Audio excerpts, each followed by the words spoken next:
Assalamualaikum warahmatullahi wabarakatuh. Perkenalkan, nama saya Najla Alina Putri dengan NIM K00259195 dari kelompok SGD A3.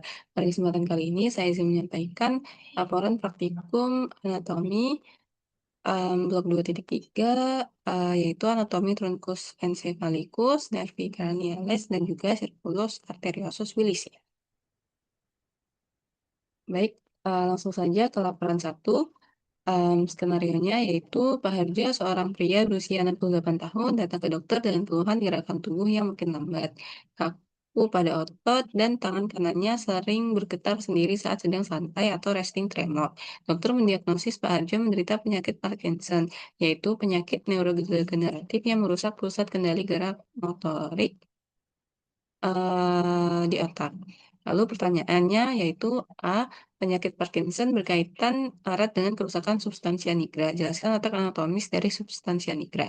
Lalu B, jelaskan B, substansia nigra adalah bagian dari sistem ganglia basalis. Jelaskan struktur anatomi apa saja yang menyusun ganglia basalis. Lalu C, substansia nigra berada di area batang otak. Jelaskan secara berurutan anatomi penyusun batang otak, menyusun batang otak atau trunkus encephalitis. Baik, langsung saja untuk pertanyaan laporan 1A. Penyakit Parkinson berkaitan erat dengan kerusakan substansia nigra. Jelaskan letak anatomis dari substansia nigra. Jadi, yang pertama di sini substansia nigra sendiri merupakan kumpulan sel saraf yang berada di mesencefalan atau otak tengah, yaitu bagian paling atas dari batang otak. Lalu, struktur ini terletak di antara pedunculus cerebri atau crus cerebri dan juga tegmentum mesencephaly. Jadi ini substansia nigra, lalu dia terletak mmm,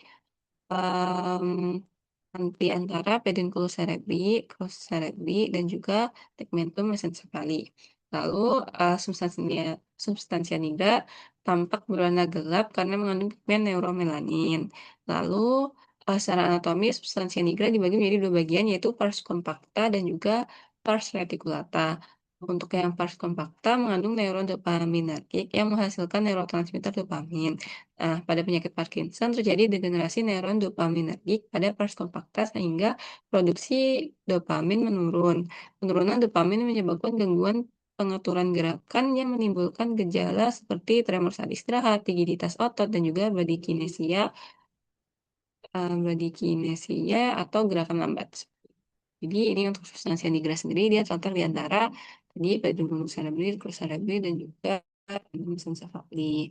Terus selain itu di sini juga ada mesencephalon itu ada septum mesencephalinya, lalu juga ada aqueductus mesencephaly, ada ini substansi digerak tadi, dan juga di sini ada fossa interpeduncularis.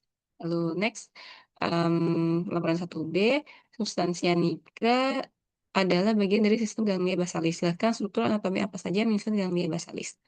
Nah, jadi untuk ganglia basalis sendiri adalah kumpulan nukleus yang terletak di bagian dalam hemisfer cerebri dan berfungsi mengatur gerakan tubuh. Nah, struktur utama dari ganglia basalis adalah nukleus caudatus. Jadi, nukleus caudatus sendiri ini em, dia yang berbentuk seperti huruf C dan mengikuti gerakan sebelumnya mengikuti bentuk ventrikel lateral. Lalu struktur selanjutnya itu ada putamen yang berperan penting dalam pengaturan gerakan volunteer. Lalu, di sini juga selain itu ada juga nukleus kuadratus dan putamen sendiri secara bersama-sama disebut striatum. Itu bagian penerima utama impuls dari korteks cerebri. Lalu, nukleus caudatus, mohon maaf sebelumnya. Lalu, ganglia basalis juga terdiri dari globus pallidus yang dibagi menjadi bagian internal dan eksternal. Oh, ini globus pallidus, bagian internal dan eksternal. Nah, jadi ini ya putamen dan juga ada nukleus caudatus tadi. Ini untuk yang pallidusnya, lalu dibagi di bagian internal dan eksternal. Dan juga ada sulfur lain yang termasuk dalam sifat ganglia basalis adalah substansia nigra yang berada di mesencephalon. Eh, untuk selanjutnya itu ada nukleus subthalamicus. Lalu tadi ada substansi nigra ya yang di mesencephalon dan juga ada nukleus subthalamicus yang terletak di daerah subthalamus. Lalu juga ada tadi semua struktur tadi itu bekerja sama untuk mengontrol koordinasi gerakan, tonus otot, dan postur tubuh. Lalu selanjutnya ada 81C, yaitu substansi nigra berada di area batang otak. Jelaskan secara berurutan anatomi penyusun batang otak atau truncus encephalitis. Jadi langsung saja untuk di sini sendiri itu ada um, gambaran batang otak tadi atau truncus encephalitis. Itu terdiri dari uh, mesencephalon, pons, dan juga medula oblongata. Nah, batang otak sendiri merupakan penghubung antara otak besar, kecil, dan juga medula spinalis. Nah, bagian paling atas itu adalah mesencephalon atau otak tengah ini.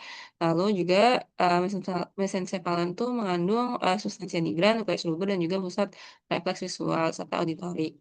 Lalu di bawahnya itu ada mesencephalon, di bawah mesencephalon itu ada pons yang fungsinya itu sebagai penghubung dari antara cerebellum dan juga medula oblongata.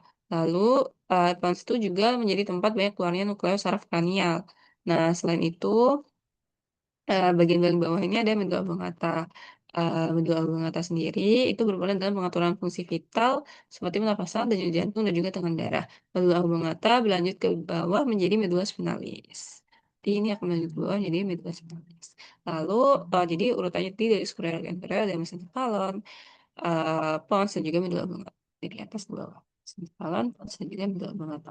Nah, di sini ada bagian-bagian lainnya yang ada sekitarnya ini. Ya, seperti itu. Lalu, selanjutnya laporan 2.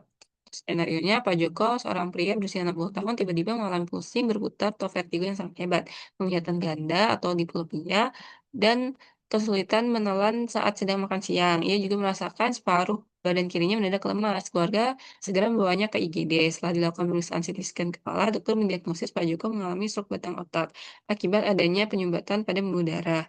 Nah, untuk pertanyaannya, A. Jelaskan sistem vaskularisasi sirkulus arteriosus bilisi. Lalu B. Jelaskan anatomi tiga bagian utama penyusun struktur anatomi batang otak, yaitu mesencephalon, pons, dan medula oblongata. Lalu C. Jelaskan di sini C. Gejala pada wajah dan mata Pak Joko terjadi karena gangguan pada saraf kranial. Batang otak adalah tempat beradanya sebagian besar nukleus saraf kranial. Jelaskan nervus kranialis apa saja, sebutkan nomor, nama, dan fungsi yang nukleusnya atau tempat keluarnya terletak di bagian pons. Langsung saja ke eh, laporan 2A, jelaskan eh, sistem vaskularisasi sirkulus arteriosus bilisi. Untuk di sini yang pertama itu ada sistem vaskularisasi dari tadi sistem vaskularisasi sirkulus arteriosus bilisi. Jadi ini tuh merupakan jaringan anastomosis arteri yang terletak di dasar otak. Nah, struktur tadi sirkulus arterius bilisi itu berfungsi menjaga suplai darah ke otak apabila jadi penyumbatan pada salah satu pembuluh darah. Nah, bagian anterior sirkulus bilisi ini dibentuk oleh arteri cerebri anterior kanan dan juga kiri atau dextra et sinistra yang dihubungkan oleh arteri komunikas anterior. Jadi di sini ada arteri cerebri anterior, dextra et sinistra. Lalu eh, dihubungkan oleh arteri komunikans anterior. Nah, bagian lateral dibentuk oleh arteri karotis internal dextra et sinistra. Ini internal dextra et sinistra. Lalu, selanjutnya bagian posterior dibentuk oleh arteri cerebri posterior dextra et sinistra. Lalu, untuk arteri karotis interna, lalu ada arteri karotis interna dan juga arteri cerebri posterior yang dihubungkan oleh arteri komunikans posterior. Ini arteri komunikans posterior menghubungkan antara arteri cerebri, em, serebrum posterior, dan juga em serebral internal. Seperti itu.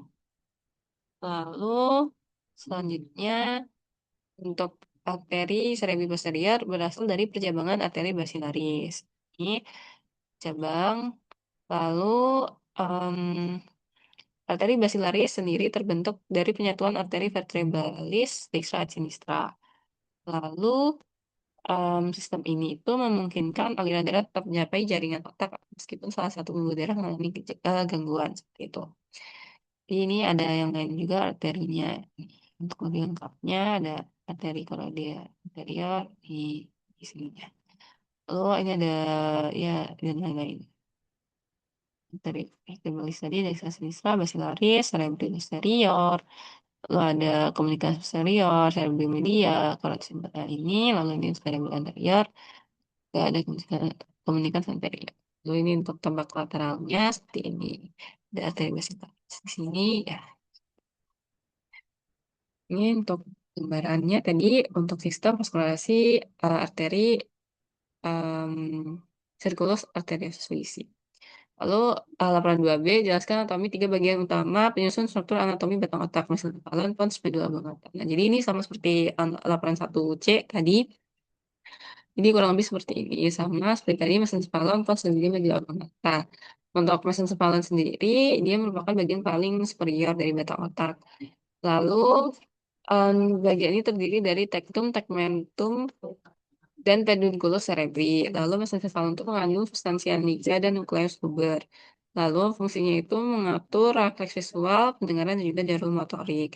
Lalu juga ada pons ini yang letaknya itu antara mesencephalon dan medula oblongata. Itu bagian itu memiliki hubungan kuat dengan cerebellum melalui pedunculus cerebellaris medius. Pons juga mengandung berbagai nukleus saraf kranial. Lalu juga fungsinya untuk meneruskan impuls saraf dan membantu pengaturan pernapasan.